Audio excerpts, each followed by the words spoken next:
இன்னைக்கு பாருங்க, நம்ம என்ன பார்க்க போறோம்னா, ஒரு மஸ்க் மெலன் ஜூஸ் தாங்க பார்க்க போறோம். சம்மர் சீசன் ஆரம்பிச்சிருது இல்லைங்களா?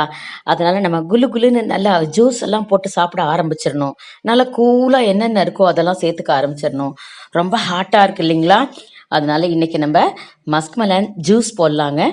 பாருங்க, அதுக்கு மஸ்க் மெலனை கட் பண்ணி அது சீடெல்லாம் ரிமூவ் பண்ணிட்டு அதில் உள்ளார இருக்கிற அந்த ஃப்ளஷ் மட்டும் கரண்டியால் எடுத்து அப்படியே ஒரு பவுலில் எடுத்து போட்டுக்கிட்டோங்க. பாருங்கள், எல்லா ஃப்ளஷும் எடுத்து அப்படியே அந்த பவுலில் போட்டாச்சு. அந்த பவுலில் அப்படியே அது வந்து எப்படி இருக்கும், அப்படியே இந்த கரண்டியால் எடுத்ததுனால அப்படியே பீஸ் பீஸாக இருக்கும். நம்ம அப்படியே கூட சாப்பிடலாம். பாருங்கள், அந்த ஜூஸ் போடுறதுக்கு என்னென்னா, லெமன் எடுத்து வச்சுருக்கேன், ஏலக்காய் பொடி, ஜீனி எடுத்து வச்சுருக்கேங்க. அவ்வளோதான், சுகர் எடுத்து வச்சுருக்கிறேன். அவ்வளோதான் அதுக்கு தேவையானது. அதில் லெமன் புழிஞ்சு விட்டு கொஞ்சோண்டு ஒரே ஒரு பிஞ்சு ஏலக்காய் பொடி போட்டால் போதும், நிறைய வேண்டாம். ஒரே ஒரு பிஞ்சு போட்டுட்டு லெமன் புழிஞ்சிட்டு நமக்கு தேவையான அளவு போட்டுக்க வேண்டியதாங்க.